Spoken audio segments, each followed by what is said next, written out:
Okay, it's 7 o'clock Eastern time. Yeah, so I'm out here in the hallway of the hospital because the waiting room, we couldn't figure out how to turn off the TV. So Oh, uh, the people around, it's the orderlies and the physicians. So let me look and see who's here.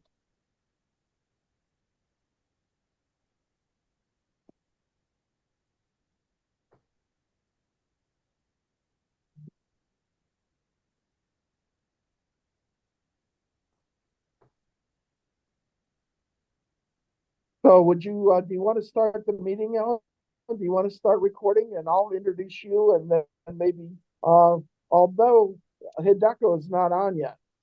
Well, if I will go off and I will mute myself and give her a call and see if she's having a problem. But yeah, I'll introduce myself and then I'll turn it back over to John. I'm Ellen Thomas, and I currently live in the mountains of North Carolina. I Um, am co-chair of the Disarmament Wars Committee of Women's International League for Peace and Freedom U.S. section.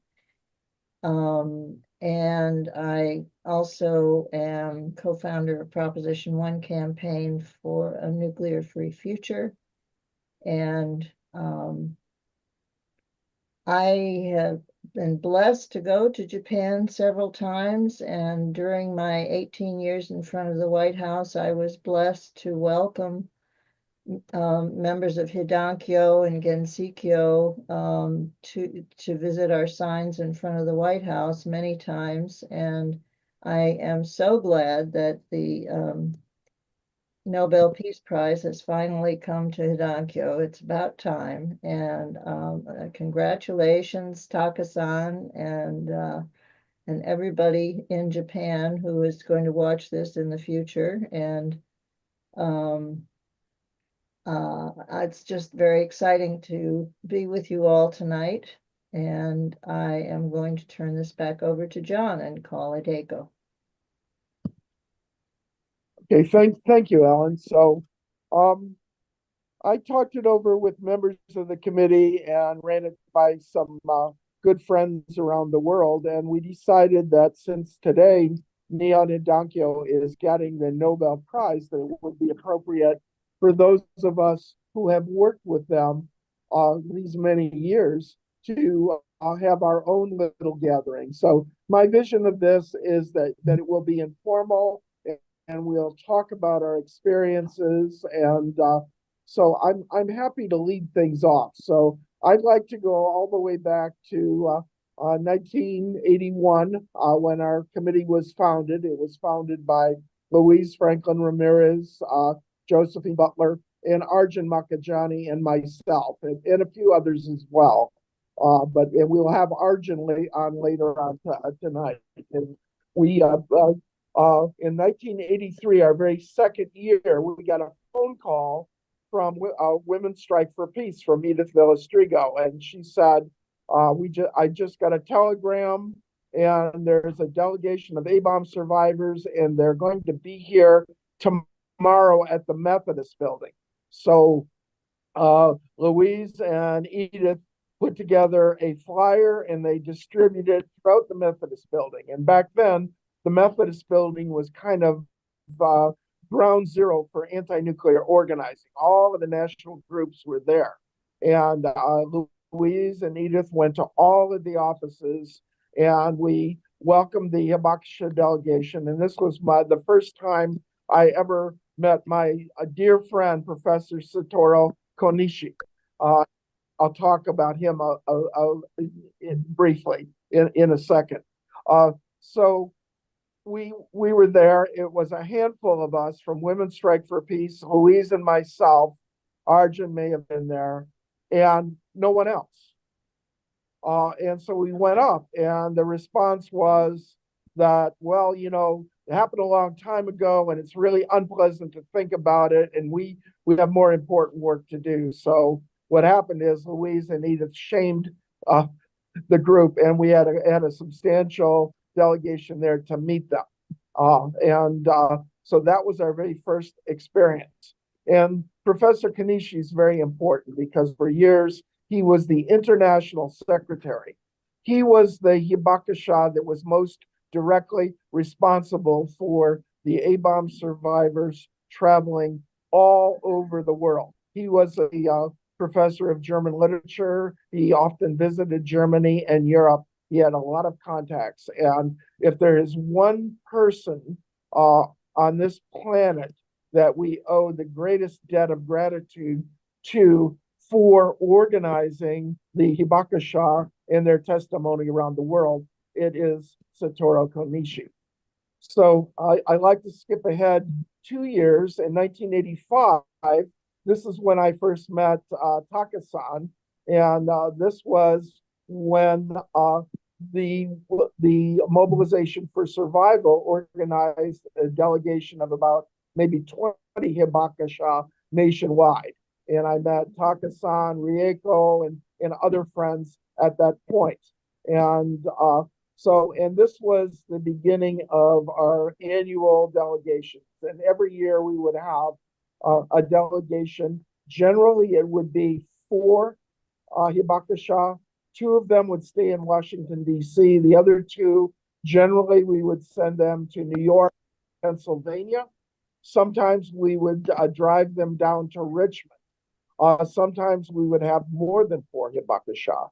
And then during the year, we would generally have one or two delegations, particularly oftentimes against Wikio, particularly on the nuclear posture review years, would send a delegation, and we would welcome a delegation of Gens Wikio with the hibakusha. So we did this, and we arranged hundreds of community testimonies. We got them on radio, we got them on television, we had them talk to the children at Little Friends for Peace.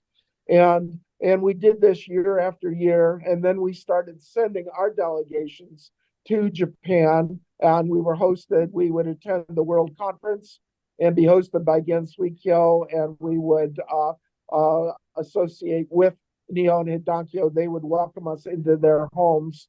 And we did that for many, many years. Every year, we would send a delegate to the World Conference. And then in the year 2000, we started sending youth delegates, young people, college students, in one case, a high school student to Hiroshima, along with our youth delegate.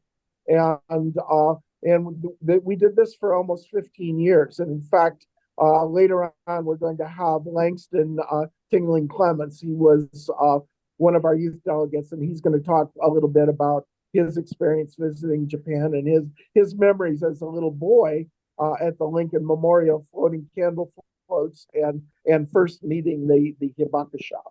And this continued on year after year.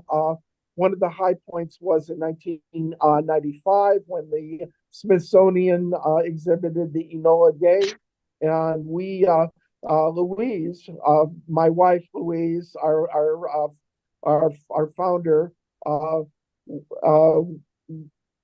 vehemently opposed the Enola Gay exhibit, and this was long before it happened. I believe in 1993 she was at the World Conference, and during her keynote address on Hiroshima Day, she denounced the idea of putting the Enola Gay on display, and it was very controversial. There was a lot of initial cooperation between the Peace Museum and the Smithsonian, but it became clear that this exhibit was not going to be a respectful exhibit and was not going to tell the story. So Professor Kanishi arranged three delegations, actually. We had one delegation come, and the exhibit was postponed. Then we had another delegation came, and the Smithsonian postponed it again. And then there was a third delegation, and on that delegation, Professor Kanishi did not come. But that was the delegation where the hibakusha rediscovered the world famous children's drawings from Honkawa School that had been lost to the world for for 45 or 50 years. And so this is another high point. And, I personally, many of the Abakusha are my friends. Many of my now gone. It warms my heart greatly to to see that after all of our years of efforts that Nihon Hidankyo has finally been recognized for the Nobel Prize. And let me just say that it couldn't have come at a better time in the real world, because many of the leading experts in nuclear disarmament, diplomats and military people, are saying that right now we are facing as great a risk of nuclear war as even during the Cuban Missile Crisis. So I just want, again, to honor Nihon, and so what I'd like to start to do now is to call on some of our friends. But if I can do this, Taka-san, I'd like to recognize you first, so you could reflect on your experience with our committee and your experience and your wonderful volunteer work you've done the last 10 or 15 years working with Nihon Hidankyo. So can you unmute yourself and say a few words?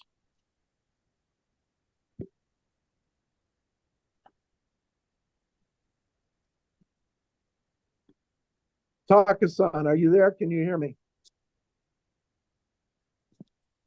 Can you hear me? Yes, we hear you.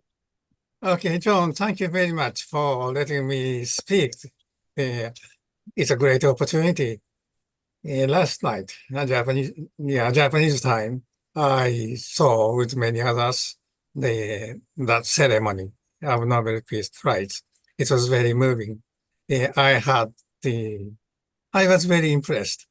For many years, Nobel Peace Prize has been prestigious, but at the same time, there are a lot of arguments. But I was very, very deeply satisfied with the ceremony yesterday in many ways. First, Alfred Nobel's will is very faithfully implemented. That prize should be given to those who made the best efforts, most efforts for peace and disarmament, that in conformity with Alfred Nobel, and that the chair of the Nobel Peace Committee made a wonderful statement, which in a few words was just in harmony with the language of peace movement. He even stressed the need to spread the nuclear prohibition treaty and force nuclear weapon states to honor the promise they made to abolish nuclear weapons, and so on and so on. Just like a part of nuclear disarmament movement. This honor to Hibakusha has been realized, or wouldn't have been realized without your support. The solidarity of the peace movement, and particularly the peace movement between Japan and the United States, has been the key. I have actually experienced your friendship for, say, 40 years, some 40 years, since I got a job in the Secretariat of Gensei. Yes, I have worked with Konishi. John, you referred to Professor Konishi.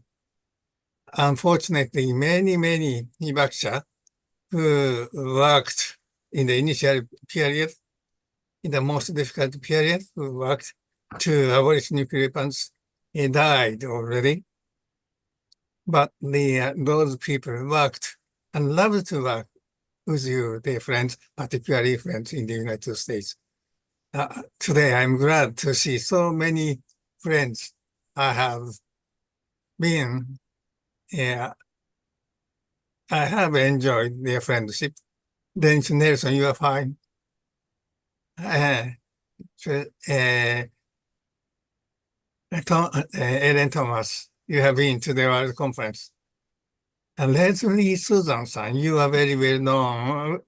We have read a number of books recently, a number of books about the cover-up during the post-war period.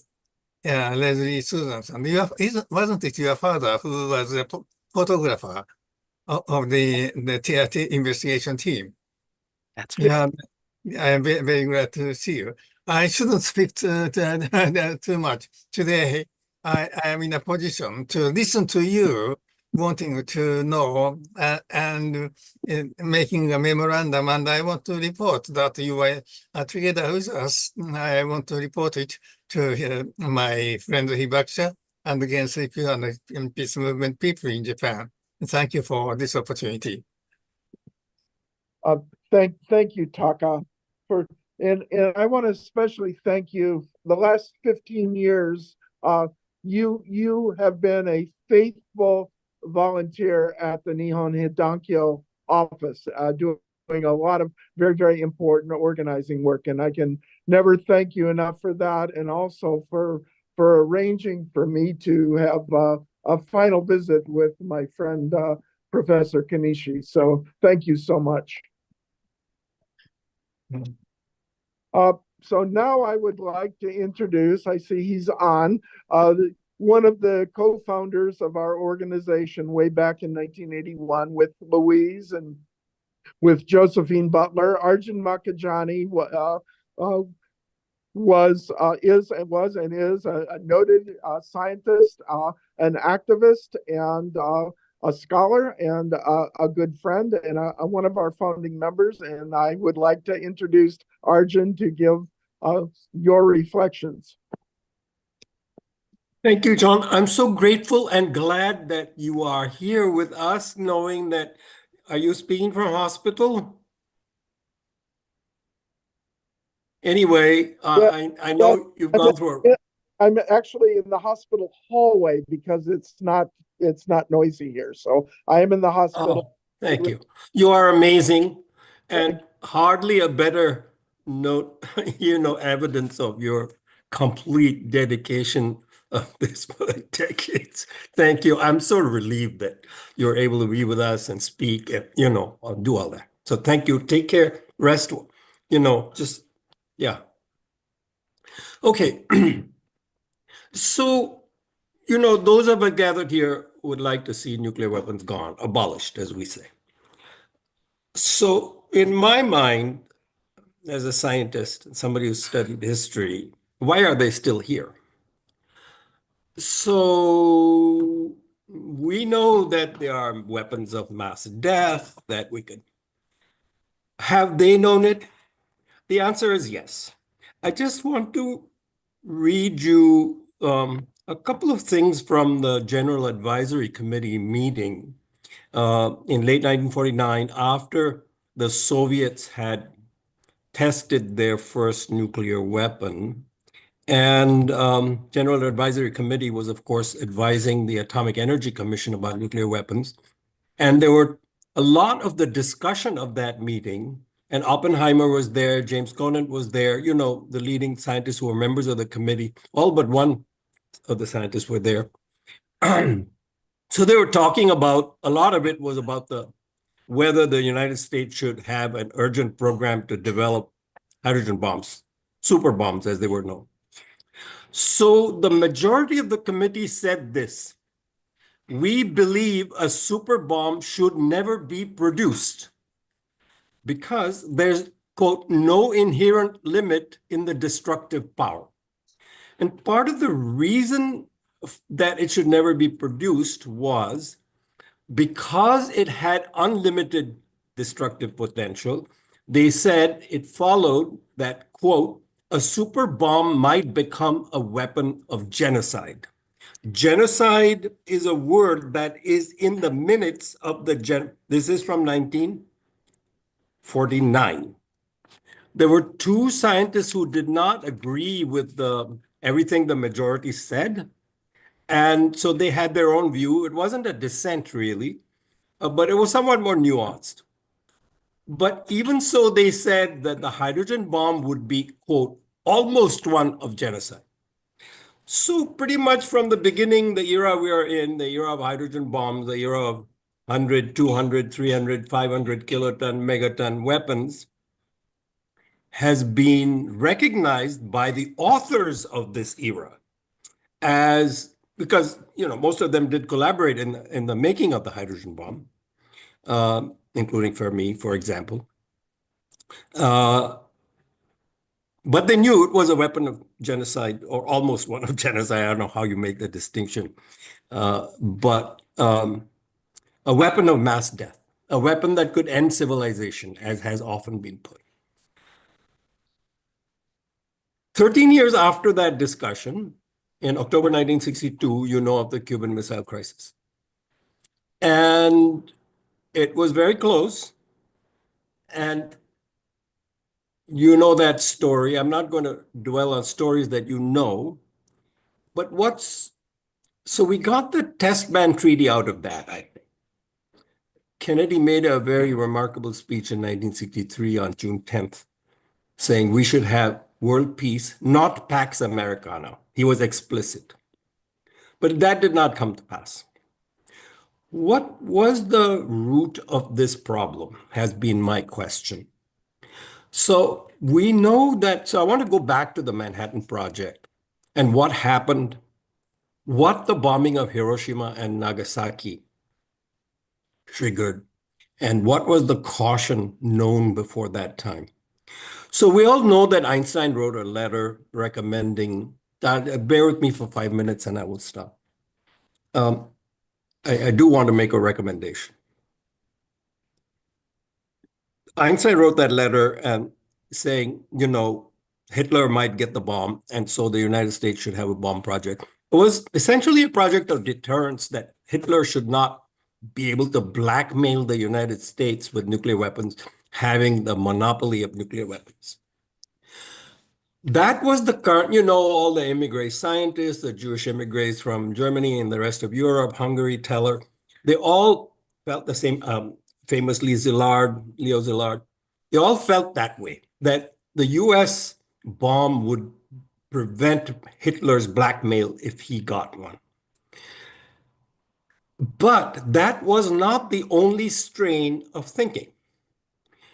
There was another strain of thinking at the head of the scientific project. And the head of the scientific project politically was not Oppenheimer. He was the scientific head of the scientific project.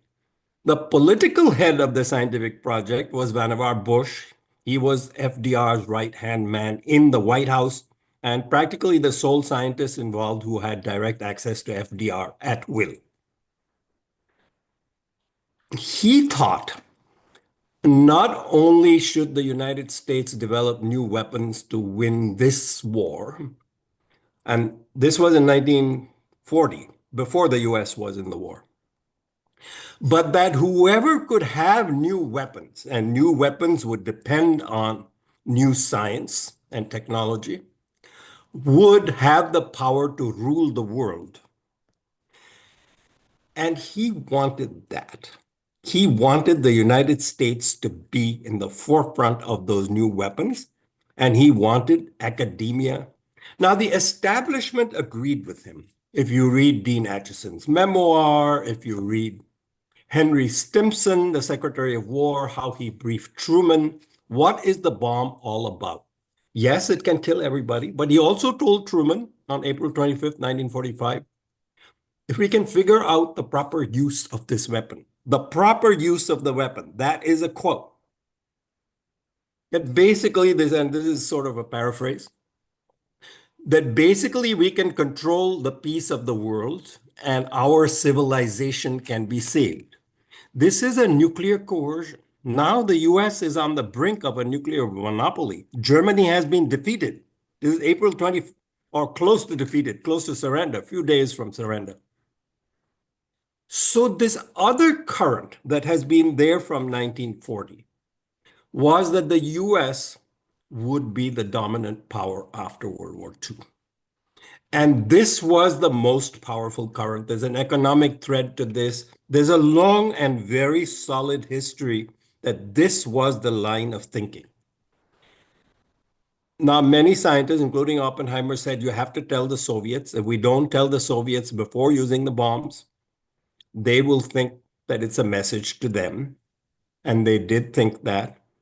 And they did use the bomb without properly informing the Soviets. They got the message and developed their own bomb. So the point of this is the establishment has known these are weapons of mass destruction. Everything could be destroyed. If the Soviet Union gets nuclear weapons, there will be an arms race. And in an arms race, everybody could be blown up. The Cuban Missile Crisis became very, very close to that.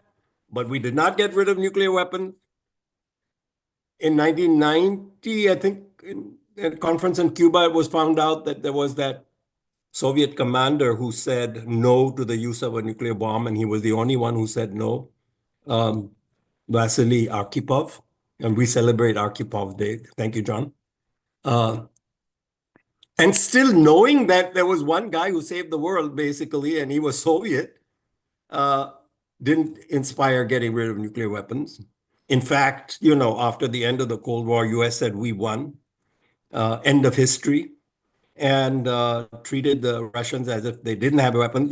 They were kind of down. My lesson from that is that the determination for domination and control, nuclear-tipped control, but underneath that, all the other weapons, financial power, monetary power, military power, economic power, political power, cultural power, they all go together. That determination, nuclear-tipped determination to dominate, is greater than the determination for survival among those who wield these weapons. That's why we still have them. That's my conclusion. Arguable, I'd love to conclude differently, but that is so far my conclusion. I think the evidence is pretty compelling. I wrote about it this August on the 79th anniversary. That I'll put the link to my essay. My conclusion is twofold. That we need to step back from the brink, as they say. But what we need is something simple: a nuclear ceasefire, which is a combination of no first use and removing weapons from high alert. This is a concept of my friend Admiral Ramdas, who died earlier this year. It's a very military concept. It's how you stop a war. This is pretty much a war of terror without weapons use. Constant threat of nuclear weapons kind of has kept the world in a state of at the edge of nuclear terror for nearly 80 years. And that's what we need. The things that have brought enduring change have been the personal evidence that the Hibakusha have brought to us, the personal evidence that Marshallese have brought to us, the indigenous people who have suffered and organized, the Western Shoshones who resisted the Yucca Mountain Project. Today, the women in New Mexico, in the pueblos who are resisting the venting of tritium from Los Alamos National Lab. Radioactive water basically would rain down on them. Those are, I think, the key things so it's not that everybody's going to evaporate. That's too much of a fear and pretty paralyzing for most people and not convincing for the establishment. Important to understand, but I think those have been the realities that have reduced nuclear dangers and reduced pollution so far. And I think that, this Nobel Prize is going to be very instrumental, I hope, and I want to do my part in making sure that important legacy of the Hibakusha, that this shall not happen again, is removed. And one of the ways, I'm recalling my friend Dan Ellsberg, who died last year, or last year already, 2 years ago, I guess. That the nuclear threats are actually a use of nuclear weapons, like a gun pointed at someone during a holdup. I think that use of nuclear weapons, we have to get beyond by by reducing the level of alert verifiably. I think it should be done unilaterally by any nuclear weapon state. But so sorry for the relatively long reflections, but I did want to say that the Manhattan Project had a dual route. The scientists had one idea. The scientists who did the scientific work of building the bomb had one idea, but the people who controlled the whole process had, for the most part, quite another idea. That's part of the reason we're here, and we should know that and figure out, how to change course from that. And that's the course we've been on for 80 years. Thank you. Thank you all. Thanks for bearing with me. Yeah, thank you, Arjun. And for the record, I agree with you completely that nuclear weapons, particularly those held by the United States, are principally instruments of coercive power to maintain status quo. So I agree with your analysis entirely, and would like to point out that the Hibakusha have said that that they believe that it's their testimony that keeping alive the horrors of the bombing that have, to a great extent, prevented a further detonation of a nuclear bomb against civilian targets, or in war, let's say. Of course, many bombs were detonated against civilian targets, and that if nuclear weapons are ever used, that it will, in all likelihood, end in a nuclear escalation. So this, I thank you for your very wise words, Arjun, and I agree with you 100%. Switching gears very quickly, so we are hoping to have one or two Hibakusha from Hiroshima on the program, but we do have a Hibakusha on the program right now, which is Dennis Nelson. And Dennis is from St. George, Utah. Many of you are familiar with Dennis's story and his family story, his community's story. What you may not know is Dennis and his wife Denise have dedicated their lives to supporting radiation survivors worldwide. And so I think there's no better representative of the global Hibakusha movement than Dennis Nelson. So if you'll unmute Dennis and give us a few remarks. Thank you. Thank you, John. Can you hear me? Yes, we hear you. Okay. I'd like to also point out that one of the highlights of my life was the attendance at the August commemoration ceremonies in Hiroshima and Nagasaki. And I have been sponsored to go there by Hidankyo.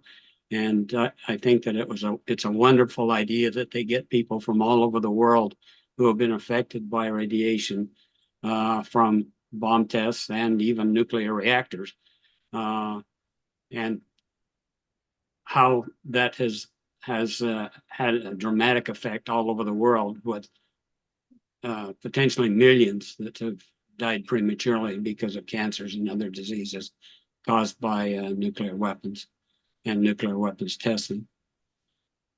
I reflect back on what happened in the 40s when Roosevelt was running for his final term. For some reason, instead of Wallace, who was his previous vice president, Harry Truman was nominated, and he became the vice president of the United States. And being vice president, he's the one that succeeded to the presidency. He's the one that designated the Nevada test site as the Continental Test Site. He's the one that decided to drop the bombs on Japan. And I wonder what would have happened had Wallace been the president. He was a peacemaker, a person who advocated peace, and I wonder if he would have made that decision. It was a momentous decision, which has had repercussions for decades, half a century, more than half a century. And particularly, my family was affected in St. George, Utah. I grew up my childhood in St. George. And it was an idyllic childhood. There was not a great deal of, there was no crime, there was no pollution that we knew of. It was a wonderful place to grow up. But in 1961 and 1951, the government decided that it was too expensive to keep testing in the Pacific. So they moved the test site to Nevada, which was upwind of St. George, about 100 miles, 120 miles. And then they decided that they didn't want large population centers to be affected by the fallout. So they directed the fallout clouds. They waited until the wind was blowing towards St. George before they would detonate the bomb. And then occasionally they would send out a warning saying, on such and such a date, we're going to set up a bomb. And sometimes I could actually go out in the morning and look towards the west. There was a black hill in the west, and there would be a flash that I could see from my house. I didn't realize that at the time that not only was there a flash, but the flash was actually radiation, and it was reflected off the ionosphere. So just standing there, I was being irradiated, not by fallout particles, but by the blast effect of the bomb. Anyway, this continued for a number of years, but they said that there would be no testing of hydrogen weapons, of thermonuclear weapons, because they were too big. But yet, in 1953, Dirty Harry turned out to be a thermonuclear weapon, or at least a prototype of a thermonuclear weapon. And it irradiated St. George very strongly, and they measured 6 and 8 Roentgens per hour in the environment around St. George. And at that time, people were trying to get rich by discovering uranium. So they bought Geiger counters, and they were wandering around the desert looking for uranium deposits. And mostly what they were finding was fallout areas. And they would stake claims on places where there was no uranium, but there was fallout. So we have documented the amount of fallout and where it was. But anyway, as time went on, they told us there was absolutely no danger, that the levels were not a problem, and that we should just stay indoors for a couple of hours while the fallout cloud passed over. They didn't mention the sky shine from the blast itself, or the fallout that ended up in the streets of St. George and in our crops. It got into the milk of our cows, and got into our gardens, got into our irrigation system. I mean, there's fallout everywhere. Got into our coolers, evaporative coolers that we had on our roofs. They sucked in the fallout. So we were all affected, and yet the government denied that there was any effect at all and told us that, don't worry, be happy. But we were participating in the national defense, is what they said. But in 1966, which was 15 years after the first bomb was tested in the Nevada test site, my mother died of a brain tumor. And then in a few years later, my brother got lymphoma, but he was treated and survived, at least for a time. Then my father died of lung and bone cancer in 1980. He was age 62 at the time. And then my sister died in 1993 or so of colorectal cancer, and she was only 40 years old. So by then we had lost 4 people, average age of 53. And I myself, 2 or 3 years ago, contracted lymphoma another lymphoma, and I was treated, and so far I'm in remission. But clearly, we were lied to. This was not a benign enterprise. It was not safe. And they knew it wasn't safe, but they had based the national defense and on nuclear weapons rather than on a strong military. And in order to make this justifiable, they had to come up with peaceful uses of atomic energy, such as nuclear reactors, which are the dumbest way to produce power that there is. They're expensive. They produce legacy radiation that lasts for 100,000 years. We have no way of controlling it. And now they're trying to sell these modular nuclear reactors so that we can have an electric economy, electric cars and so on. The whole thing is nuts. We're going to poison our planet to make electricity from things that are far more expensive than solar and wind and other forms of energy. So we've got to get our heads on straight. There's just a real problem with the people that are creating this illusion that this is a solution to climate change and other things. I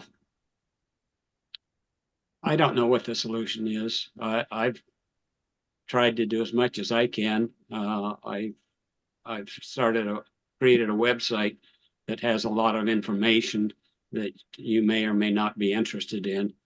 But it has good information about fallout and the effects worldwide. Anyway, that's my story. It's been a tragedy for my family, and I know that this is not a long-term solution to anything. It needs to be stopped, and we have to figure out a way to make it justifiable. I mean, make people believe that it needs to be stopped. So thank you very much for listening to me and telling my story about my family.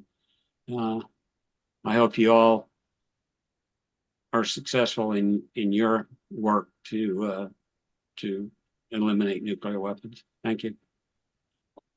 Thank you, Dennis, for your testimony, your testimony, and all the other survivor testimony. I know it's not easy to do that, and I really appreciate you're doing this and everything that you do.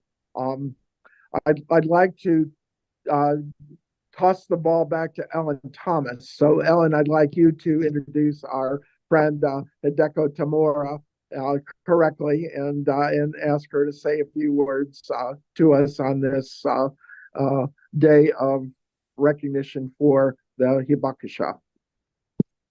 Yes, I have spoken with Hideko, and she has told me that she has worked with Hidankyo in the past, and she has done wonderful work to try to raise consciousness in a very loving and cheerful way. And she's a member of WILF and a good friend, and I'm just delighted that she's here. Hideko, could you show up here, please?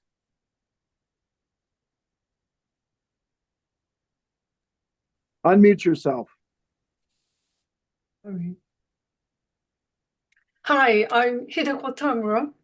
Thank you very much, Ellen. I was able to show up with your help the last minute. My background is from a declassified American Air Force photo taken day after the bomb in Hiroshima happened.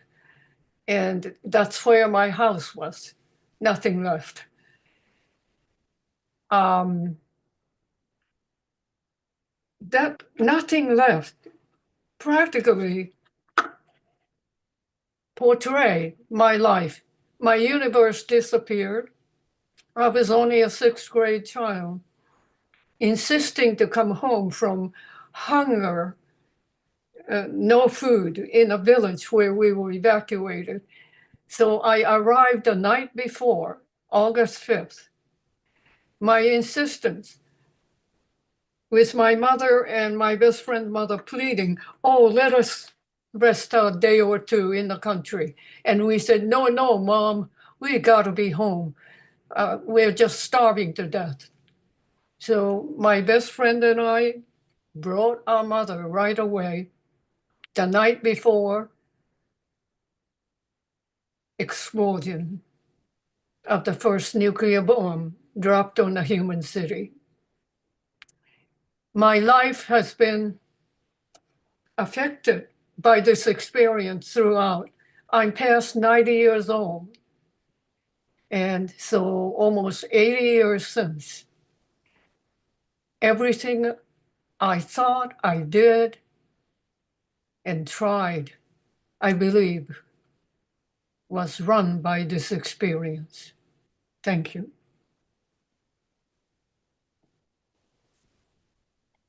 Thank I'd be you. happy to answer any questions if you have any. Yes, does anyone have any questions of Hideko while she is here? I'm sorry, I didn't quite hear what you were asking. So let me ask you a question, Hideko. The last time I visited the World Conference in Hiroshima and Nagasaki was in 2018. And I spent a great deal of my time reaching out and talking with the second generation Hibakusha, because many of you are gone, the first generation, and it's going to be your children that are going to have to carry on with the testimony. And I just wanted to know how are you working with, or are you working with second generation Hibakusha so the Hibakusha story can continue? I think that's a very noble effort second generation folks are making. But I believe there's nothing like experience itself. I hope that what we, and the other thing is, none of us really wanted to talk about what we saw. We actually didn't want to say a thing. We didn't forget it. We lived with the images, and we were filled with sense of being dead, just like Jay Lifton described in Life with Death, or Death in Life. We walked around with the image of death, but did not wish to say really that much about it. It was just too frightening. Talk about it is experiencing it, remembering the images over and over, and none of us wanted to do it. But we were able to say, we don't want anybody else to experience this anywhere, ever. No more hibakusha, no more nuclear weapon. We believed in that because we know how horrific it was. You know, some people who weren't even in the city, it came looking for their, kins, and they went home and died. Yeah. There were, dreadful radiation harm still in the air, although uranium, which was the bomb that was dropped in Hiroshima, clears much faster than the plutonium that was dropped in Nagasaki. So, it seems like it was very experimental. What the human consequences would be different with uranium and plutonium. There was really no question about it. Thank you, Hideko. And of course, they used the Hibakusha and then especially the Marshall Islanders as guinea pigs to continue to test their radiation devices. So I'd like to take a brief divergence from the program here and just recognize someone to say just a few words about her work. I noticed that Joni Arens is on from Santa Fe, New Mexico, and she's the director, I believe, of Concerned Citizens for Nuclear Safety. I know she works with Tina Cordova and some of the Navajo uranium miners and the downwinders and the Trinity downwinders. So if you could talk a little bit about, just briefly, about your work, Joni, and I'm so glad that you're there. And just like to turn the program over to you for a few minutes.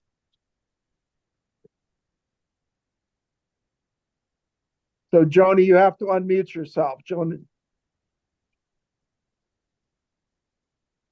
Arens, can you unmute yourself? Yes, hi. Thank you for this opportunity. I'm Joni Arendt. I'm a co-founder of Concerned Citizens for Nuclear Safety here in Santa Fe. We're 25 miles downwind and downstream of Los Alamos National Laboratory. And basically, we've been working a lot on the expansion of plutonium pit production at the lab and the amount of money that's come into northern New Mexico from the federal government in the last 5 years.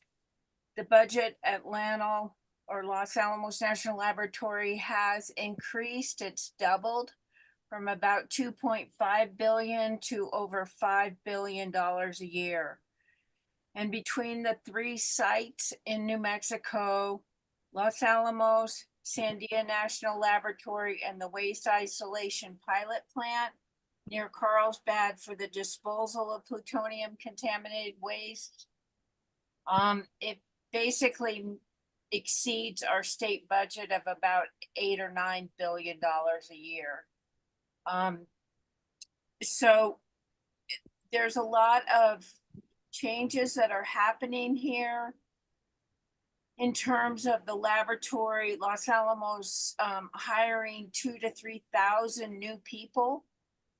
And if you've been here, you know that there's just a 4-lane road that goes up the hill and down the hill for all of these different activities. People generally are understanding the changes and sacrifices that people are making for expanded pit production here. Because Los Alamos is the only place in the United States that has the capability, quote unquote, capability to produce modernized plutonium pits for nuclear weapons. But the important thing is that they're not being made the way that they used to. They're being made for new capabilities within the nuclear weapons. So many people in New Mexico have been impacted by the nuclear weapons complex, from the early radioactive lanthanum experiments at Los Alamos to the Trinity tests to other tests, uranium mining and milling across the northwestern part of the state, and then transportation of plutonium waste to the Waste Isolation Pilot Plant, and then plans for high-level waste disposal at a proposed Holtec site near 16 miles north of the WIP site, and at the interim storage partners, formerly Waste Control Specialists, a facility on the Texas-New Mexico border, 5 miles east of Eunice, New Mexico. So people throughout the state are being impacted by the expansion as well as from the past 80 years of operations from all of this. And so we're getting organized for events next summer to commemorate the 80th year of the Trinity test, the Church Rock spill, and then Hiroshima and Nagasaki days. So please mark your calendars. I hope you can join us. And thank you again for this opportunity to be with you all. Yeah, thank you, Joni, and wonderful work you do. The larger group may not know this, but about 20 years ago, we sent Lori Anderson as one of our delegates to the World Conference Against ANH Bombs. And for those who don't know, Lori is one of the leaders of the Navajo Dene uranium miners struggle. So, and I know Joni, I know you probably know her pretty well. So thanks again for your good work. So now I'd like to turn the program over to Leslie Suzanne. Taka mentioned her early on, and Leslie's dad was the one that took the film footage of the color film footage of Hiroshima and Nagasaki and spent the rest of his life trying to get it released. Leslie herself and her daughter are activists, members of our Hiroshima and Nagasaki Peace Committee. They represented the committee in Hiroshima, and I understand Leslie's intending to go again next year. So Leslie, if you can talk a few minutes about your experiences. Okay, I would like to, hopefully you can see the slides. I will talk really fast, but I wanted to share a couple of pictures. We see them. You see, good. As Taka-san mentioned, my father was part of a film crew that was sent by the Strategic Bombing Survey to film and record the results of the atomic bombings. And they requisitioned all the color film in the Pacific Basin. So they took the only color footage of the aftermath of the bombing in Nagasaki and then in Hiroshima. And what he saw during those months that he spent in the atomic bomb cities shadowed my father for the rest of his life, and he believed was the cause of the lymphoma that killed him at 63. During the 1978, there was a strategic session on disarmament at the UN that included an exhibit of photographs that Iwakura-san brought from Japan, photographs of survivors of Hibakusha. And my father recognized individuals in those pictures that he had filmed. And as a result of speaking to the exhibitor, they discovered that the films existed. But my father had never even been able to see the footage at that point because the US government had classified it as top secret and had also seized all the footage taken in black and white by Japanese film crews and classified that as well. So there was a nationwide grassroots movement in Japan to get that footage released, and it is now in the National Archives. And that group, called the 10-Foot Campaign, was able to bring my father to Hiroshima during the last year of his life to finally revisit what he had seen and to meet again with the survivors that he so vividly remembered filming. The 10-Foot Campaign sponsored the visit, and Dr. Nagai, who you can see on the far right, who worked for the peace work for the YWCA in Hiroshima, worked to locate Hibakusha, who had appeared in the raw footage. And some of these individuals that are to my father's left were among those that he was able to locate. And one thing I want to say that Dr. Nagai told me is that it's a very small percentage of survivors who do speak out. As Tamura-san shared, most people wanted anything but to speak of the nightmare of their experience. And many also suffered from stigma and fear of the impact on their lives if people knew about their experience. This is from the same visit. Dr. Nagai, who again is in the far right here, told me that he was very impressed that this small percentage had the courage to speak publicly, share their experiences in the hope of preventing anyone else from confronting this kind of nightmare again. When my daughter was 4, this is actually a later visit, but when my daughter was almost 4, my father had died, and his last wish was for his ashes to be scattered at Ground Zero in Hiroshima. He felt a deep bond to the Hiroshima, and we went there, and we held a memorial service for him at the atomic bomb mound. And then my daughter and I lived in Hiroshima for a year and came to know many of the hibakusha who remembered my father as a young man filming them, who shared how much they hated to be filmed in the condition they were in at that time, but how grateful they were that the record existed to show what they had been through. And this picture that I wanted to share because it's in the Nihon Hidankyo office in Hiroshima. My daughter and I have been back to many times. This was, I believe, was a 1993 visit. We were back most recently, this exactly a year ago today, and were able to bring at that time.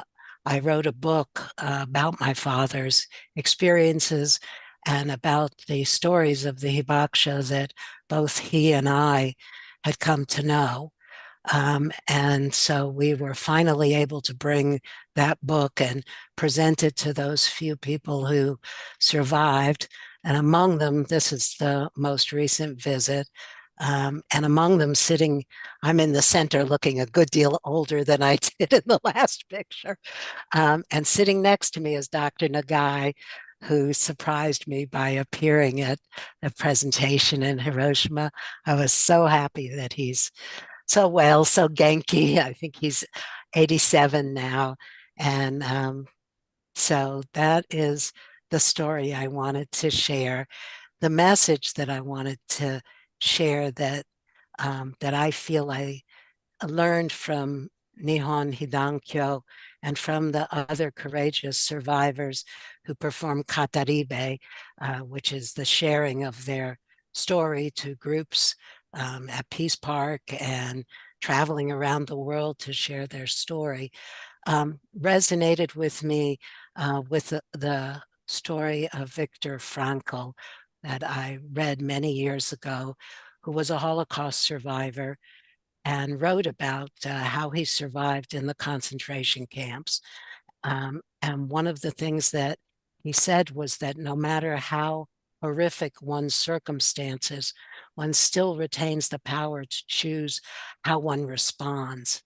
And that choice to find meaning and to create hope in the face of suffering, loss, and catastrophe represents the ultimate choice to be human. And I feel that the hibakusha of Nihon Hidankyo embodied that courage to make that kind of choice in the worst possible circumstances, and then to continue every day for decades to make the choice of finding meaning and creating hope in the face of the world's continuing failure to eliminate nuclear weapons, and despite the continuing threat of their use. And I will put this in the chat. This is a link for the book, which is now available in Japanese as well. Just a few months ago, the Japanese translation was released. And Greg Mitchell, who wrote a foreword to my book, has also produced a documentary, Atomic Cover-Up, in which you can see some of the original color footage shot by my father's crew, as well as some of the black and white footage that was seized. And he tells the story of the long efforts of the US government to suppress the very vivid living color truth of what nuclear weapons do to human beings and human life. So thank you very much for this chance to share that with everybody. Thank you, Leslie. That was it's a wonderful story. Thank you for being there and all the good work you do.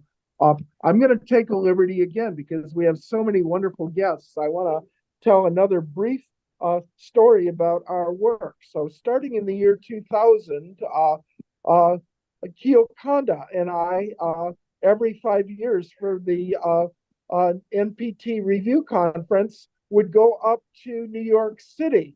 And the Gensuikyo would be there, and Hidankyo would be there, and international people from all over the world would be there, and we have a big rally. But Kyo's work and mine was to help the Hibakusha have their conferences. And in fact, I think it was in 2015 that they believed that they had the largest conference ever of Hibakusha outside of Japan. And so to do this, we had a crew of wonderful interpreters, and they worked. Mickey was there, and many others were there. But one of the very best interpreters and one of the hardest workers was Rachel Clark. And Rachel, I noticed, is on the program, and I'm so glad to see your name. So Rachel, I'd like you to unmute yourself and talk a little bit about your experience as an interpreter extraordinaire. Rachel. Wow. I'm so surprised. I didn't expect to be given this opportunity, but thank you so much, John. I remember that was 2010. There was a NPT conference, and including Hidankyo, there was a huge 150 delegations came to New York City. I was just working at a small company at that time, and I was asked one of my friends to try out as an interpreter. So I visited your meeting, and I decided to be one of those ad hoc interpreters, which changed my life since then. My first job as interpreter at that time was to interpret between representative of Hidankyo and UN ambassador from New Zealand. And after that, I thought that was my calling. Then, unfortunately, there was a Fukushima Daiichi's nuclear power plant accident after the big earthquake in 2011. Almost every month, there was a certain 1 or 2 major events took place in New York City and the metropolitan New York area. And I was asked to be on the stage as an interpreter in many occasions. 2012, I became an independent interpreter. And I was given many opportunities to work for Hidankyo's representatives almost every year, as well as onboard peace boat, which gave me huge impact to witness many different types of hibakushas all across the world. And today I was watching the video of Nobel Peace Award ceremony which took place in which took place today, and I was very much touched, as well as this is not the end of anti-nuclear movement. This is a big step forward, and this is another type of new start, because we now realized that there are so many hibakushas all across the world, even in this country, in the United States of America. This year, I started a new project called Project 1030.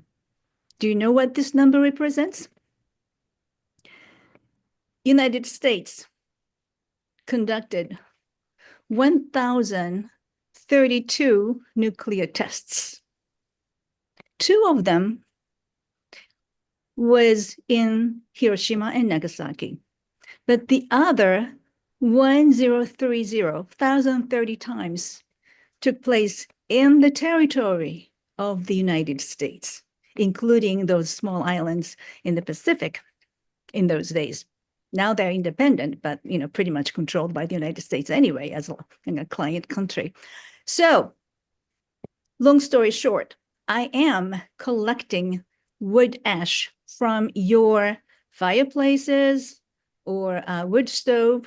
Please make sure to keep your sample in a Ziploc bag and send it to me. I will put together and bring them all to Japan. There's a Minna no Data site. It's a organization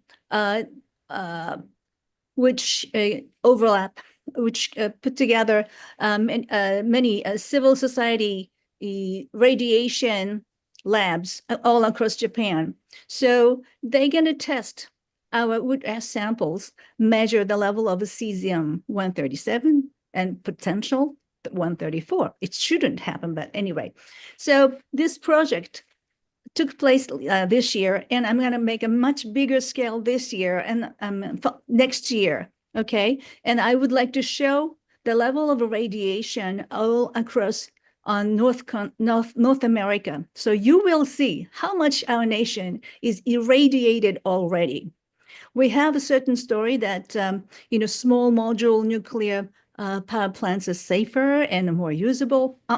No, we're going to show that we are already too much irradiated. Now we have to stop this nonsense. This is insane, okay? And you have to understand that why nuclear power plant is so much pushed forward right now.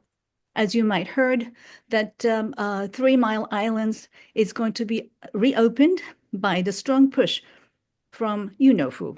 I'm not going to mention his name, but this is only one story, and many more to be reopened. And this is the Hidankyo's receiving Nobel Peace Award is a good break for this movement. And thank you so much for everybody who involved with the Hidankyo's effort. And because of your effort, now we have such a strong push to stop this nuclear industry. Thank you so much. Yeah, thank you, Rachel. And I have very fond memories of that meeting in 2008. That was tremendous. And you guys came. I remember we came up a couple weeks early, and you were, it's the same with me, that meeting the Hibakusha and working with them changed my life also. So thank you again. So let's switch gears quickly. So one of the groups that we've worked with very closely over the years is Little Friends for Peace. And every year the Little Friends would come to the Lincoln Memorial, and we'd all make candle lantern floats. The children would help make the floats, and then we would all float them. But most importantly, every August, when we would bring the Hibakusha delegations here, the Hibakusha themselves always look forward most to visiting with the little children. And so before they would come, we would teach them how to make paper cranes. We would tell them the story of Sadako and the 1,000 paper cranes. And then we would introduce them to the children as these people are friends of Sadako. So MJ and Jerry Park are the coordinators. And I'd like to invite MJ to say a few words. So unmute yourself. All right. Thanks, John. Thank you, everyone. What a special night to celebrate this award. And John is right that every summer, one of the highlights of our many weeks of Peace Camp was always to look forward to August when the Hibakusha would come. And it was a focus point of the camp for that week, and has now been embedded into the curriculum of Little Friends for Peace, not only during summer camp, but with all ages. And Naoko is on here, and she visited our camps. And John has come many, many years to the camp, as did Louise. But I think the whole effort of resilience and persistence to speak truth to power, to be a sign of hope and forgiveness that this whole movement has shown. I could go on and on with the impact that the Hibakusha had on the participants in the camp. Many of the staff that were being counselors at the camp, some of them didn't know about this story of Sadako and the paper cranes and the journey. So they were transformed with the relationship of the visitors. And one story was at the Unitarian Universalist Church in Rockville, where one of the young counselors was not too sure he believed that nonviolence and the methods of Little Friends for Peace could really work in our culture. And I remember him being kind of off to the side. But the day the Hibakusha came was the life-changing. This young man now is a teacher in Baltimore schools, has been a counselor at our camp every summer. He said, MJ, when they spoke and told the story and reached out with friendship and presented the paper cranes that they had made as a sign of friendship and hope, his life changed. So I tell that story to say that all of you, peacemakers on this call, and our commitment to eradicate nuclear war weapons and to, build this sign of hope as Sadako believed in, it keeps me going. So many of you know that Little Friends for Peace believes in a culture of peace by getting peace education in all the schools and community centers and homes. So I applaud and join with you in this effort that is going to become a little bit more difficult even now, but we're going to all keep going, right? Because we believe that peace is possible. One of our 6 children also went to Japan and brought 1,000 paper cranes that he made at his school. And when he went under the bronze, I think it's bronze, but the paper crane or the crane that he went under, he said he felt so much hope and love and possibilities. So I'm not going to go on. I just want to say, working with John through the years and Louise, where we, especially this time of year, when we would go to toy stores and we would say that we wanted peace toys rather than weapons and guns. Those were really powerful times. Floating the lanterns at the monument. Those were times where I felt the seed of peace was really growing. And I do believe we have to keep going. So my husband, who's on another call right now, sends his love and congratulations. And it's about time, as many of you have said tonight. And we will keep going. And our theme this year is that we believe, imagine peace and create change. So I'm imagining that we can get rid of all these weapons and have a Department of Peace and work by the power of love, which is a force more powerful. And yeah, thank you all. And if you want to reach out to see if you can get peace education in your schools, we're working to plant those seeds. And as one little 4th grade boy said to me, he said, my friends don't have peace class in their school. And I said, well, how do you like it? And he said, I love it. And I said, well, if we want peace, we have to teach peace. So yeah, I'd love to reach out to anybody who wants to, yes, imagine peace and create change. All right. Thank you for all being here tonight. And I'm loving being part of it. And John, I hope you get better. Thank you, MJ. I should be out of the hospital tomorrow. Thank you so much. So you're bringing back memories. So you're talking about 1982. So one of our founding members was Nia Kaumba. And Nia Kaumba, in the fall of 1982, called Louise and me, and she said, Louise, she says, I was at the toy store and all they have is G.I. Joe and war toys, and we've got to do something about it. So Louise and Nia Kaumba put their heads together, and we came up with the Toys of Peace campaign.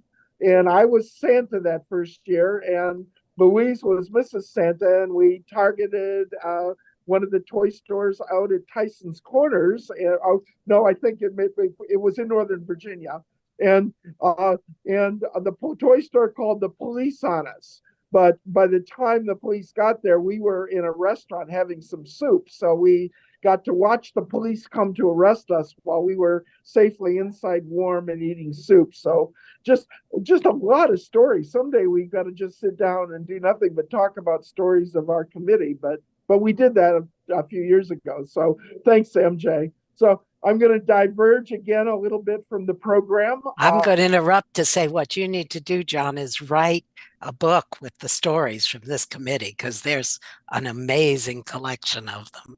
I've already actually done that. It's called Louise and John, a Love Story, and I wrote it 2 years ago. So if people want to get an e-copy, just get in touch with me. Yeah. Send you a link. I think I can arrange that. So some very good stories there. So thank you, Leslie. So I'm going to diverge again because I noticed that at least I hope she's still there. It looks like she is. So my friend Jackie Cabazzo and I've worked with for many, many years. Jackie was a founding member of Abolition 2000 and worked with Louise and me over the years. She's the director of Western States Legal Foundation. They're doing a tremendous amount of work out on the West Coast, and she's just very, very active. She's at the World Conference all the time, and along with Joe Gerson and our other friends, Joe, by the way, and Peter Kusnik are in Oslo as we're speaking. So, Jackie, I want you to unmute yourself. I see you have, and give us a few words. Thanks. Thank you, John. And it's just wonderful to be here with all of you. I think this award to Nihon Hidankyo is certainly well-deserved and long, long, long overdue. So let me take a few minutes, rather than talk about my experiences with Nihon Hidankyo, of which there have been many, and I could do that. I want to focus on something sort of forward-looking that I think is important. Nobody yet has mentioned that today, December 10th, the day that the Nobel Peace Prize was awarded, is also the United Nations Human Rights Day, and there's a connection. Let's see now, where is it? Abolition 2000 issued a statement yesterday congratulating Nihon Hidankyo, but also making the connection to the obligation for nuclear disarmament and international human rights law. The Hibakusha have served and continue to serve, as others have said, as the moral compass and source of inspiration for disarmament movements across the globe, including the Abolition 2000 Global Network to eliminate nuclear weapons, which was established during the 1995 Nuclear Non-Proliferation Treaty Review Conference.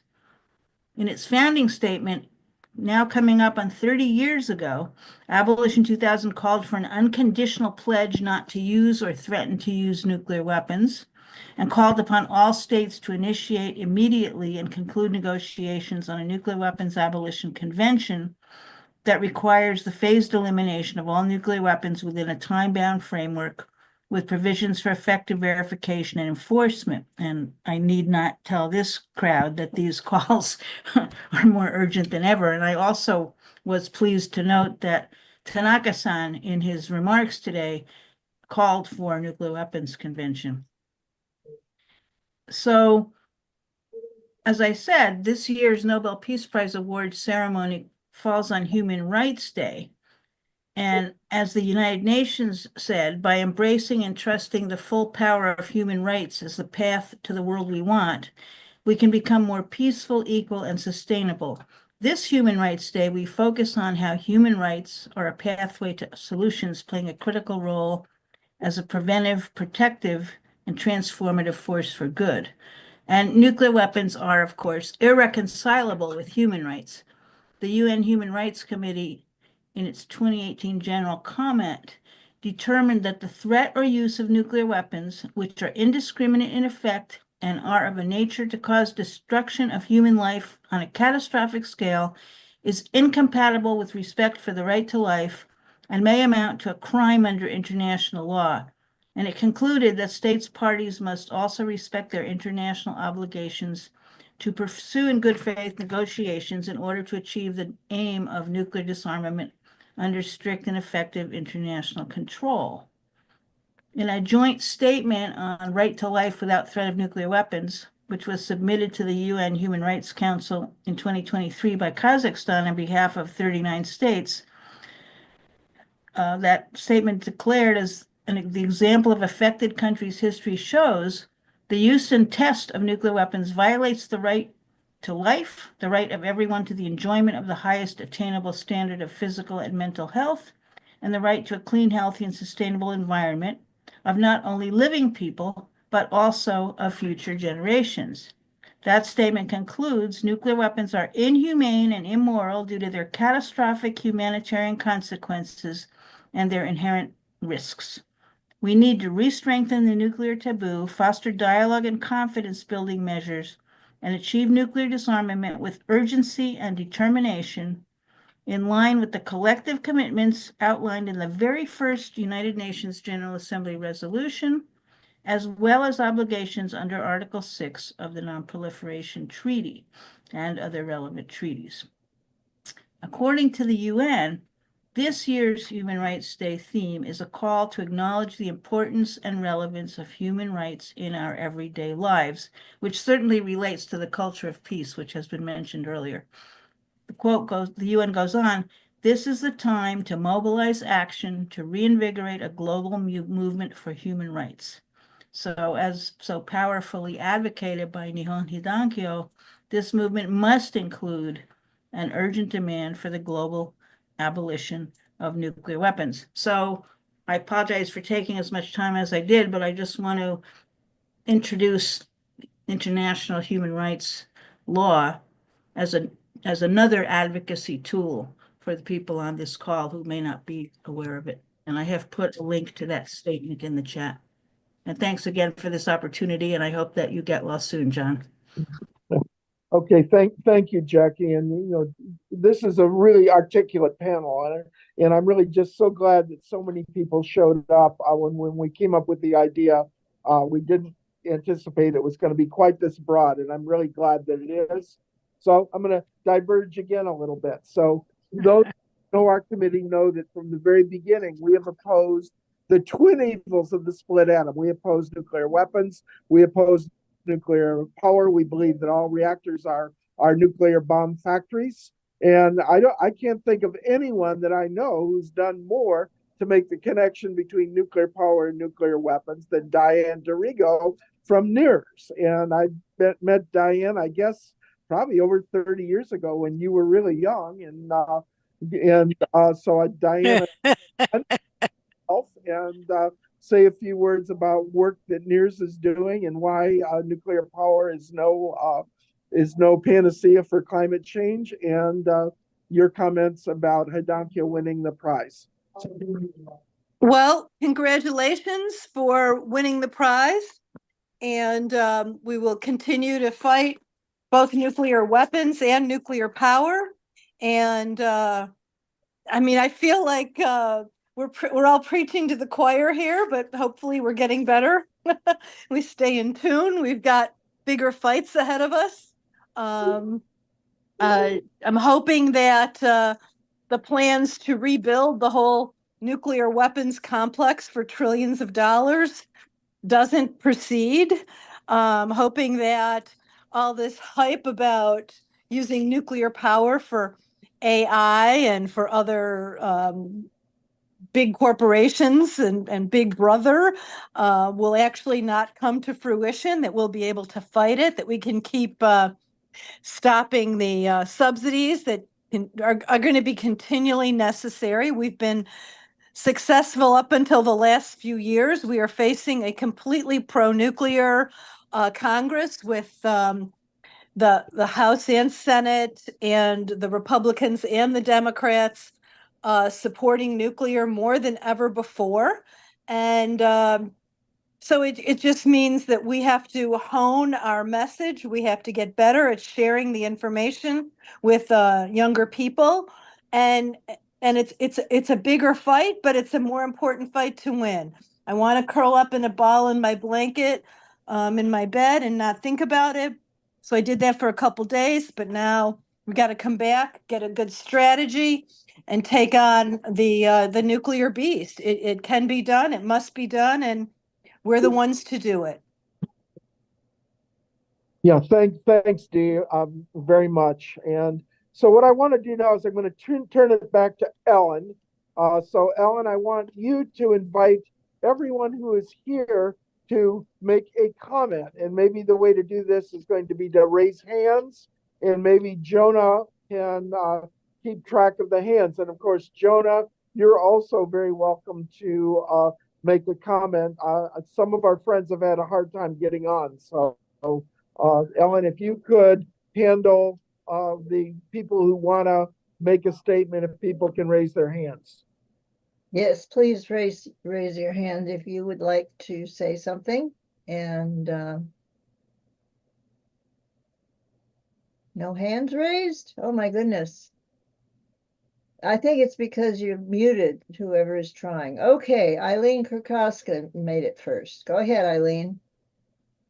Hi, thank you, Rob. I don't have much of a voice these days, laryngitis. I do want to clarify or have some clarification. How long does it take uranium to actually die off and not affect us, or people and animals and plants? I just don't understand how people can still be living in Hiroshima and Nagasaki today. I thought it's thousands of years. And two, I just want to particularly thank the last speaker who was giving me, this is Diane I'm talking about, a way to go at this. I'm from Wilf, US, Boston, and we're going to be having a couple events, kind of like conferences. We want to bring something forth and approach youth, because I think you're right, Diane. That's all we can do as old timers. Pass the message on and the urgency to stop these crazy people in Congress. But I do have this, I've always had this lingering question. How do people live in Hiroshima and Nagasaki and not get more cancers by staying there? Thank you. So Arjun or Dennis, can one of the two of you answer, please? Well, Sorry, go ahead, Dennis. It's not so much there anymore. Most of the fallout particles have disappeared. They wash away into the sea, and where they are no longer affecting people. So probably it's impossible to measure elevated levels now in Hiroshima and Nagasaki. But plutonium, for example, has a 24,000 year half-life. So that means 5 half-lives is what it takes to get down to where it's doesn't affect people, is basically 100,000 years. So this kind of stuff just can't survive. We can't have an energy system that's based on producing things that last forever. We talk about forever chemicals, forever toxins, but these are even beyond forever. What do you think? If I might say a couple of things. The bombs over Hiroshima and Nagasaki were exploded quite high up above the cities in order to maximize the actual physical bomb blast destructive area or maximizes. Yeah, anyway, that was part of the objective, which meant that most of the fallout was blown away. Of course, there was black rain. It made things radioactive, and the troops were affected, and people who lived there were affected. There was a fair amount of immediate radiation and neutrons. So, and that's why many of the hibakusha actually then got cancer and so on. But the thing about, so uranium has three components. The most common, uranium-238, actually has a half-life of more than 4 billion years. But the thing with half-life is the longer the half-life means the slower it decays. That means a gram of it or an ounce of it is less radioactive, fewer disintegrations. The shorter the half-life, like iodine-131, has a half-life of 8 days. It means it's extremely radioactive, and a tiny quantity can give you a large amount of radiation. It's produced in quantity as a fission product. That's why iodine was, produced enough dose to give lots and lots of cancers, or in terms of risk calculations across the United States, for example. So half-life is sort of inversely proportional to how radioactive something is. And so uranium is particularly damaging when it enters the body, but a lot more of it has to enter the body to, say, have the same radiation impact as plutonium. It's about 100,000, natural uranium is about 100,000 times less radioactive than plutonium. But by the same token, when you get that much in, it's also heavy metal, it's toxin. So the radiation science is a little bit complicated. Yeah, so But plutonium that's doesn't, why people, sorry? plutonium doesn't exist in nature. It, Uranium, it does in extremely microscopic, tiny quantities yeah, but because we make it natural, in reactors. yeah, Otherwise, it wouldn't be a problem. yeah. Yeah, the plutonium that exists has pretty much all been made by human beings, but theoretically speaking, there is a tiny, tiny, tiny amount of plutonium that does occur wherever there are uranium deposits because of spontaneous fission. I wanted to mention one other thing, and that had to do with the Tsar Bomba. This was an experiment that the Russians did in the Arctic in Novaya Zemlya. It was a 50 megaton thermonuclear device, and this thermonuclear device sent neutrons flying out into the atmosphere. I mean, beaucoup neutrons. And what happens when you get neutrons is they react with elements in the atmosphere to produce carbon-14. And there were times when the carbon-14 level in our atmosphere almost doubled over what it gets naturally from cosmic radiation. And there were scientists who were worried, like Sakharov in Russia and Linus Pauling in the United States, that said millions of premature deaths worldwide would be caused by the increase in carbon-14 in the atmosphere by this one bomb test alone. Yeah, thank both of you, Ellen. So you want to call on the next person?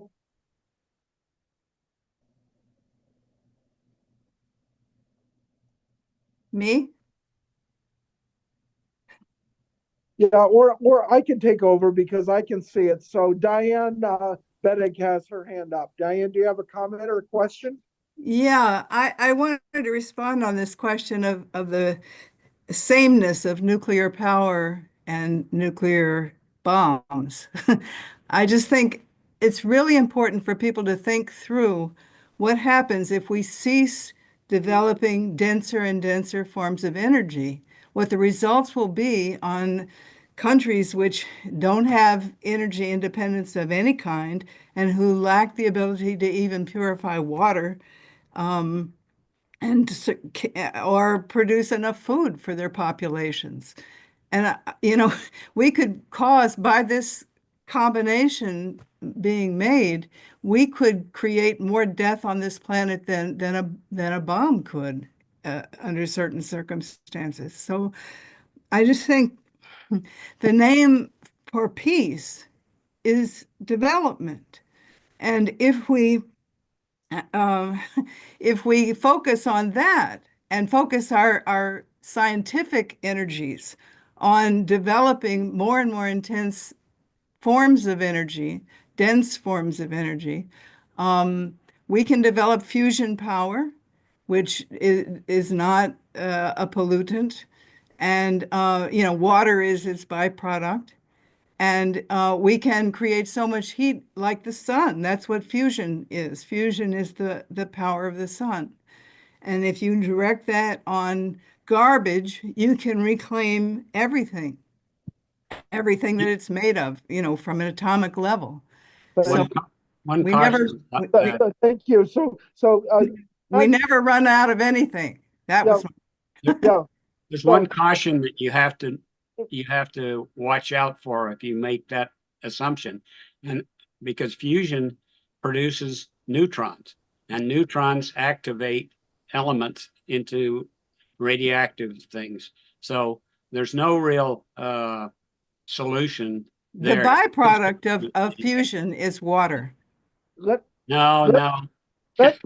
interject in this conversation. Arjun's PhD is in fusion engineering. So in 1 minute or less, Arjun, can you clear this up? Well, there are lots of fusion reactions. The easiest one, which is very, very hard, is deuterium-tritium. Deuterium, two isotopes of hydrogen. Tritium is radioactive, deuterium not. When they fuse at very hot temperatures, about 10 times hotter than the center of the sun at least, they produce helium-4 and a neutron. Most of the energy is in the neutron. Dennis is right. It does damage the walls. That's not the only kind of fusion reaction. There's proton boron. They only produce helium particles. You can have kind of a fusion battery. But deuterium-tritium reactions are mostly worked on.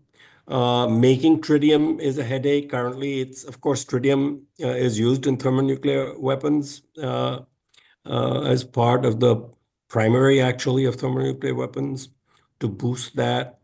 I wrote an article on the connection between fusion weapons and fusion power historically for the Bulletin of Atomic Scientists. I will put a link to it in the chat if all of you are interested. Fusion is no panacea, that's the short of it. And fusion power isn't going to be around anytime soon. All right. We already have fusion power from the sun here, and it's pretty economical, and we should use it. Right on. Thank you. Thank you, Arjun. So let's move to Rachel Clark. Rachel, you have a comment or a question? Thank you so much. Here, I would like to share with you 3 points. One is Hiroshima and Nagasaki. After they got atomic bombs, Japan was hit by a huge typhoon, which is called Makurazaki typhoon. This typhoon washed off polluted soil and water from Hiroshima and Nagasaki. Then US military measured the radiation level of those points. So the data, what they have is kind of, well, it is a reality, but it was after the typhoon washed off. So if the same scale of nuclear attack happens, the result could have been lasted much worse. That's number 1 point. And other 2 points are the results from the meeting which took place 2 days ago among those who submitted wood ash samples and also those civil society labs in Japan, member of those who measure the radiation level of ash. The samples were collected from state of Alaska, New Mexico, New York, Vermont, and Montreal, Canada. So basically, West Coast and East Coast. And guess what? The result was East Coast's radiation level was higher than West Coast.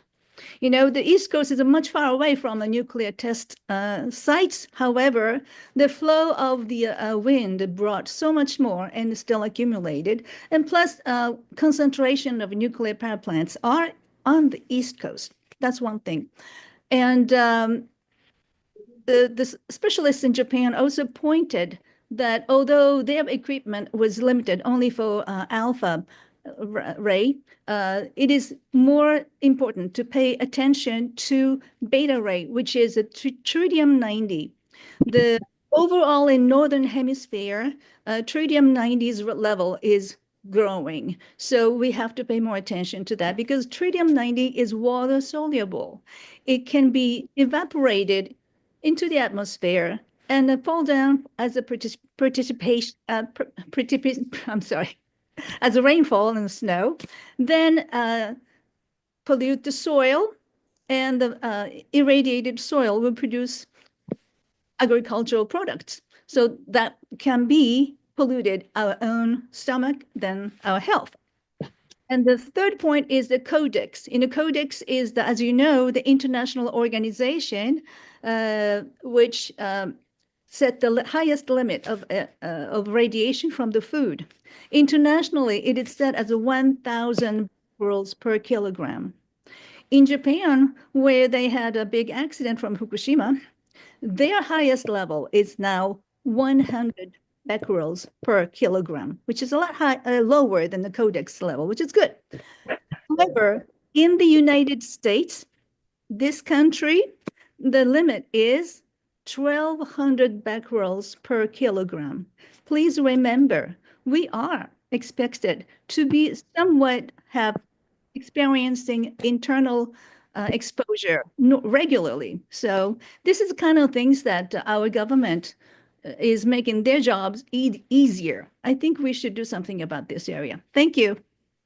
Yes, and so the segue there would be the Hibakusha say that we are all Hibakusha, recognizing that all of us have been exposed to the bomb and exposed to nuclear radiation. And Ernest Sternglass and other scientists talked a lot about the dangers of low-level radiation, that we should not be comfortable because of low-level radiation exposure. And the biological effects of ionizing radiation has a linear, no threshold limit. So the more radiation you get, the more dangerous it is with no lower limit. So the bottom line is that we need to stop nuclear weapons. We need to stop nuclear power. So let me say that I want to call on somebody since the hands are not up. Naoko. Naoko Kamioka is a great volunteer in the DC area. So maybe you could talk a little bit about your work here, Naoko. I didn't expect to be asked to talk. So, but yes, I have been living in Washington, D.C. over 30 years. And after I retired, I started volunteering to teach origami to the children, especially the disadvantaged children like homeless and refugee children.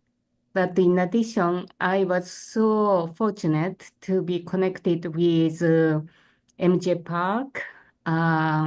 So during the time of COVID, I started attending MJ Park's summer camp for children for peace.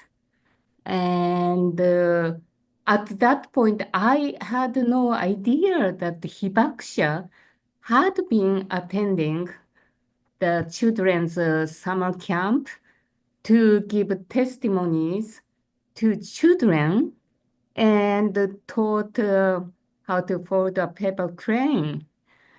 It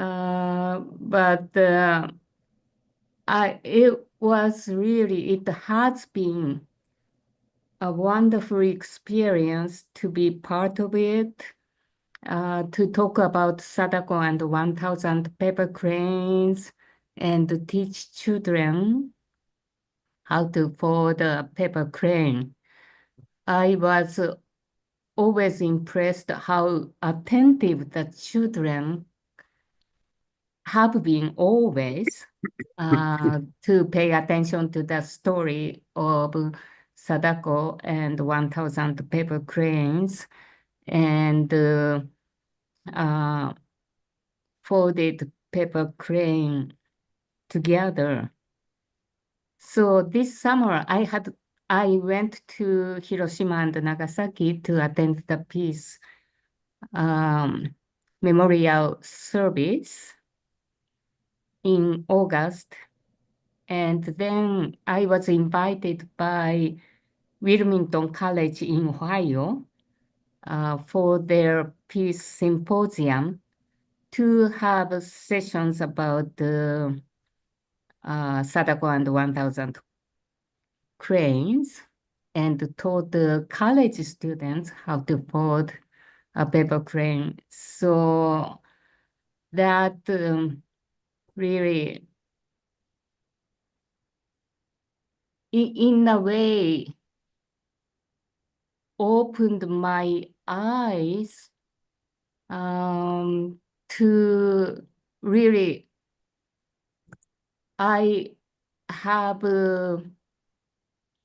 am obliged to pass what Japan went through with the atomic bomb and what all the Hibakusha suffered, and also spread the testimonies not to repeat the atomic bombs again. So I feel very strongly about committing to do that in the Washington area where I have been for 30 years. So I really thank MJ Park to give me this opportunity. And I was so fortunate to get to know John. Thank you very much.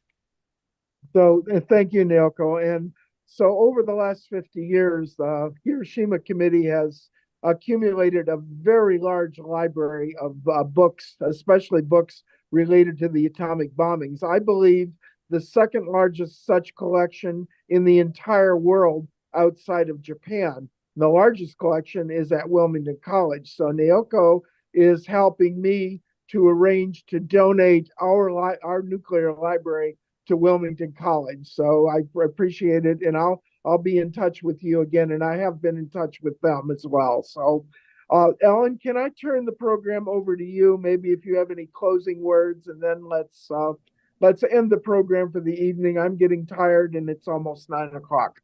Yeah, John, you take care, John. John, Yeah. could I just say one thing? Yes, absolutely. I just wanted to mention one of the grand ironies is that the rice that's radioactive from the Fukushima area that can't be sold in Japan because their levels, allowable levels are lower, is being sold in the United States. So we get to eat the radioactive rice if we buy it from some of the Japanese stores in the United States. Surprise, surprise. So, Ellen, do you want to kind of end the program, final words, and then let's all say goodnight. And again, congratulations, Hidankyo. Yes, indeed. Good night, John. Thank you. Take care. Yes, yes, get better. So I don't have any great speech to make. It's been wonderful to hear what everyone has to say. I think this is beautiful. I'm going to put it up. It's actually going up right now onto the WILP US Today YouTube channel. And I will be spreading it around as I am wont to do. So if anybody has any anything that you would like to say briefly as you're signing out, and I want to encourage everybody to save the chat so that you can have the contact info. Hopefully everybody's put at least your email in there so that if people want to get in touch with you, they can. And God bless you, and I love you all. And congratulations to Hideko for all of her work, all of her life of work, and all the other Hibakusha who came tonight. You're here. Thank you. And be careful. If we're all hibakusha, we've got to be careful of those things that are going to, if not already, making us sick.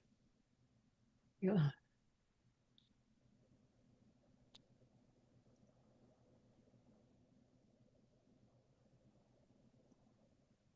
Uh, may I just add with your very kind words, none of the Hibakusha's work would have had as much effect without your receptive support and understanding and sympathy towards what we were saying. No more again, not ever again. And for anybody else. And that means, like everything else, it takes two to tango. Nothing happens without your very strong support and reception. Thank you. Thank you, Hideko. Thank you for continuing on, and you look so lovely as always. Yes, but without your leadership, it wouldn't have been as much. You stretch it and take us into being a little bit more effective. Thank you. Wow. Well, I'd say that is true for everybody here,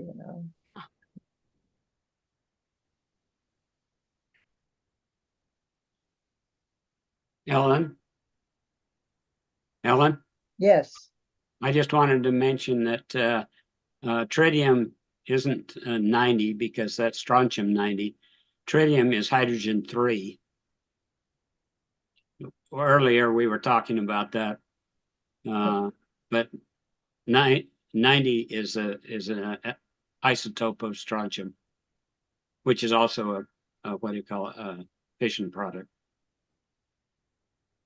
Okay. Thank you for straightening things out. And for your work. It's good to see you, Dennis.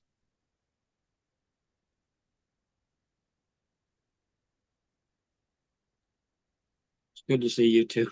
So Anybody else have any comments?